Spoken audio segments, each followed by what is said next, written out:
আল্লাহু আকবার। শহীদ জিয়াউর রহমানের কবরের পাশে চিরনিদ্রায় শায়িত হলেন সাবেক প্রধানমন্ত্রী ও বিএনপি চেয়ারপারসন বেগম খালেদা জিয়া। ঢাকার শেরেবাংলা নগরের জিয়া উদ্যানে বুধবার বিকেলে 4:30টার পর রাষ্ট্রীয় মর্যাদায় তার দাফন সম্পন্ন হয়। আসসালামু আলাইকুম ওয়া রাহমাতুল্লাহ। আসসালামু আলাইকুম ওয়া রাহমাতুল্লাহ।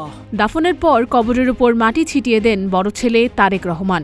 একে একে পুত্রবধূ জোবাইদা রহমান ও শমিলা রহমান, নাতি জাইমা রহমান এবং প্রয়াত আরাফাত রহমান কোকোর 2 মেয়ে জাহিয়া রহমান ও জাফিয়া রহমানও কবরে মাটি ছিটিয়ে দেন। এরপর সেনাপ্রধান ওয়াকারুজ্জামান, বিমান বাহিনী প্রধান air chief marshal Hasan Mahmood Khan এবং নৌবাহিনী প্রধান অ্যাডমিরাল এম নাজমুল হাসানও কবরে মাটি দেন।